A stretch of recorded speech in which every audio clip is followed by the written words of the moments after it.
Nos ensinamentos de Cristo, encontramos preciosas verdades que nos levam a uma vida de vitória. O programa Encontro com a Palavra tem o prazer de apresentar a série Valores de Cristo. Acompanhe mais este programa e saiba que você também pode viver os valores de Cristo. Com vocês agora, Pastor Edson Bruno.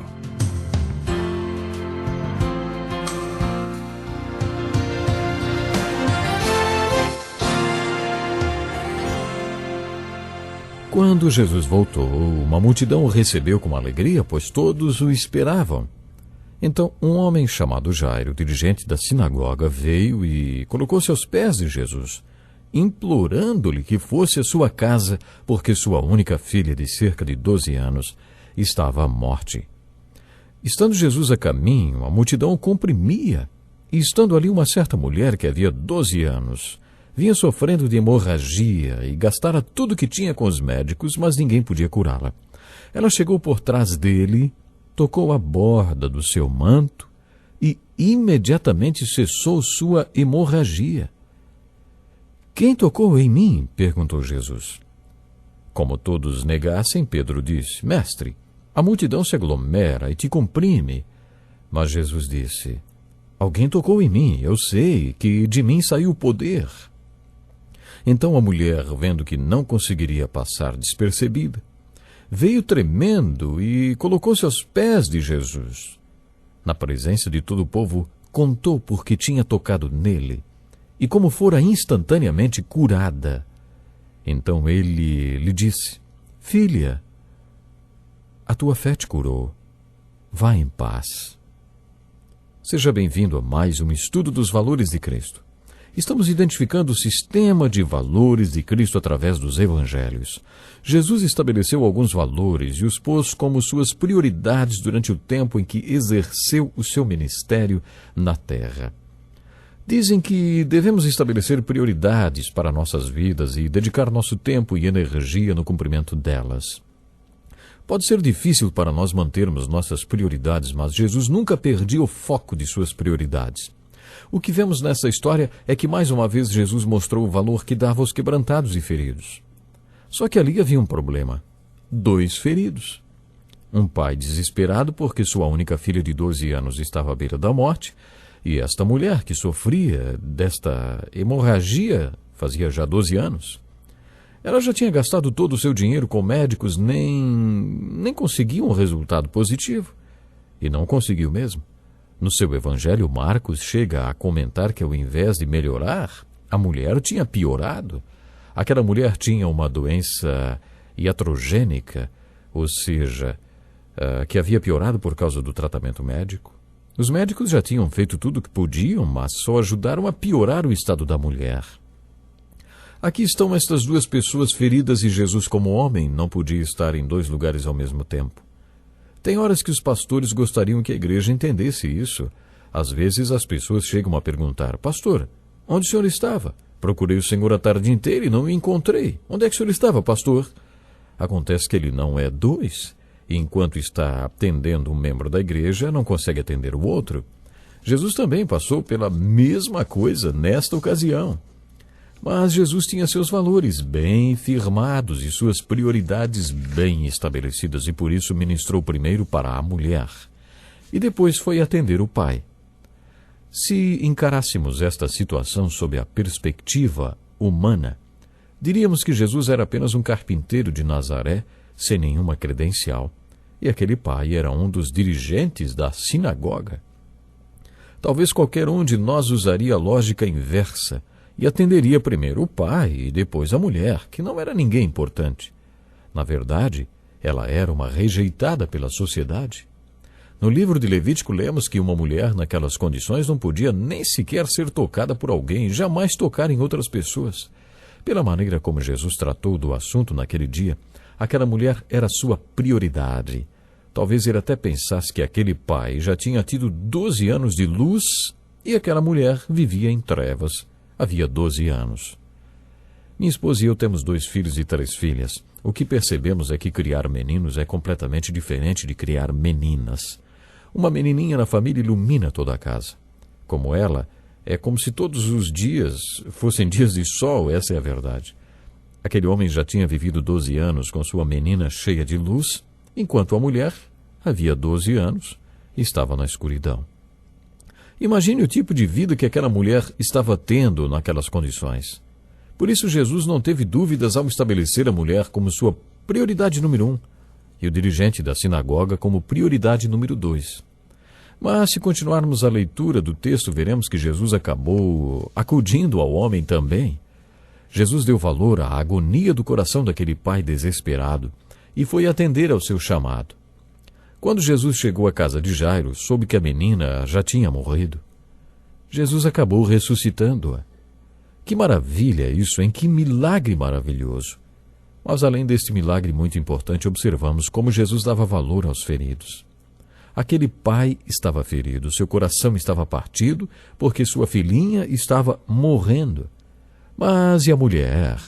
O seu estado emocional era quase indescritível. Ela era a prioridade número 1. Aquela mulher teve fé, vocês não acham? Observamos isso no desdobramento do diálogo que ela teve com Jesus. De acordo com as leis do Velho Testamento, ela era proibida de tocar em qualquer pessoa. Mas, no meio daquela grande multidão que se aglomerava ao redor do Senhor, ela teve fé para crer que se apenas tocasse a borda do manto de Jesus, ficaria curada. Isso a levou a se misturar àquela multidão que apertava Jesus e a tocar nas roupas dele. É claro que, como Jesus era o próprio Deus, ele sabia que aquele tinha sido mais do que um simples toque. E por isso sabia a resposta da pergunta que fez. Você já reparou no número de perguntas de Jesus registradas na Bíblia? Só no Evangelho de Mateus, Jesus fez 83 perguntas. E ele já sabia a resposta de cada uma delas. Ele perguntou, por exemplo, pois que adiantará o homem ganhar o mundo inteiro e perder a sua alma? Quando Jesus fez todas essas perguntas, ele já sabia as respostas. No livro de Gênesis vemos que Deus também iniciou seu diálogo com Adão fazendo-lhe uma pergunta. Onde está você? E quem lhe disse? Pense um pouquinho. Você não acha que Deus já sabia a resposta para estas perguntas? É claro que sim. A questão é que nós não sabemos e precisamos saber. Existe mais um detalhe muito importante nesse episódio. A fé que a mulher demonstrou ter. As Escrituras deixam claro que não há como ter fé em segredo. Quando Jesus instituiu o batismo, tornou impossível a existência do crente secreto. Jesus expôs a mulher ao público e a forçou a professar sua fé quando perguntou: quem tocou em mim? E é claro que os apóstolos, principalmente Pedro, espantaram-se com a pergunta porque Jesus estava sendo empurrado pela multidão para todos os lados.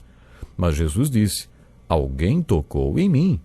Jesus sabia que alguém tinha lhe tocado no sentido espiritual e explicou por quê. Ele disse: eu sei que de mim saiu virtude, eu sei que de mim saiu poder. Que verdade maravilhosa! Você acha que hoje podemos chegar a Jesus e tocar nele? Eu creio nisso de todo o meu coração. Hoje Jesus é o Cristo vivo e ressurreto. Jesus está vivo e atuante no planeta Terra. E tem sido assim desde a sua ressurreição. Hoje é possível para mim, para você e para todos os feridos tocar em Jesus da mesma maneira que a mulher tocou na orla do seu manto. Mas é preciso ter fé para isso. É claro, aquela mulher precisou de fé. Jesus destacou sua fé ao dizer: filha, a sua fé a curou, vá em paz. Não foi só o fato dela ter tocado no manto de Jesus, mas a fé representada naquele ato. O ponto mais bonito que queremos destacar nessa história é o valor que Jesus Cristo deu aos feridos. 2 tipos de pessoas feridas. Um teve de esperar porque a outra era mais importante. Mas Jesus deu valor ao coração ferido de Jairo e também àquela mulher. Aquela mulher foi curada porque teve fé para buscar Jesus e tocar nele. E ao curar aquela mulher, Jesus mostrou o tremendo valor que deu para ela e também, ao problema que ela tinha. Mais uma vez queremos fazer uma aplicação dupla. O primeiro lado desta aplicação é: você tem alguma ideia do valor que Jesus deu aos feridos? Somos o seu povo e Jesus nos dá mais valor ainda quando estamos feridos. É isso que estamos tentando fazer você entender com esse estudo. Procure observar quantas vezes nos evangelhos Jesus demonstrou o valor que dava aos perdidos e feridos. Jesus disse que não veio ao mundo para aqueles que não precisam de médico, mas para os que estavam espiritualmente doentes. Ele veio para chamar os pecadores ao arrependimento. Ele não veio para os que estavam bem, ele veio para os feridos e para aqueles que acreditam que ele pode curar de dentro para fora. Você tem fé para confessar este valor? Você tem fé para buscar Jesus e tocar nele com fé, pedir que ele o cure e que você será curado? O segundo lado desta aplicação é o seguinte: se Jesus já o curou de dentro para fora e já o fez são e pleno, se você já experimentou a grande compaixão de Jesus e o seu amor, o amor pelos perdidos, você aceita o desafio de confessar o valor pelos feridos e perdidos e de ser um instrumento de Jesus para mostrar aos outros esses valores? É interessante observar como a mulher samaritana, por exemplo, assumiu essa situação imediatamente. Ela foi curada de sua ferida lá no poço de Jacó. E imediatamente ela aceitou o desafio de confessar o valor pelos outros feridos e perdidos. Ela saiu correndo e dizendo: venham ver, venham conferir de perto aquele que contou toda a minha vida e que me perdoou e que curou essa minha ferida de alma. É incrível como realmente o Senhor Jesus deu valor ao amor aos perdidos. Na verdade, somos o corpo do Senhor Jesus, somos o veículo através do qual hoje o Senhor alcança os perdidos e feridos que valoriza tanto. Você vai levantar os olhos e ver as pessoas através dos olhos do Cristo vivo? Deus quer que você levante os seus olhos e olhe para essas pessoas feridas e necessitadas com os olhos do Cristo vivo e ressurreto, e deixe que Ele ministre para estas vidas através de você, ou seja, você sendo um canal especial para ministrar a essas vidas, para ministrar às pessoas perdidas, assim como essa mulher que tocou a orla do manto do Senhor Jesus. E você está disposto a isso? Você está disposto a ser o veículo através do qual Jesus vai expressar o valor que Ele dá aos feridos e perdidos deste mundo?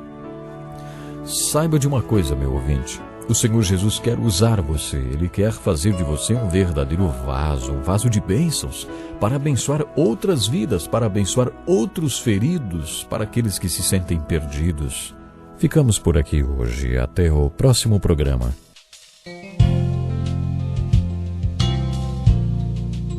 Que lição importantíssima. Obrigado, Pastor Edson Bruno. Prezado ouvinte, coloque em prática o que você ouviu aqui. Sem dúvida, sua vida será grandemente abençoada. Este é um estudo escrito pelo Dr. Dick Woodward, na voz do Pastor Edson Bruno. Escreva-nos e solicite o material. Nosso endereço é Encontro com a Palavra, Caixa Postal 2011, CEP 89201-970, Joinville, Santa Catarina. Até o nosso próximo encontro com a Palavra.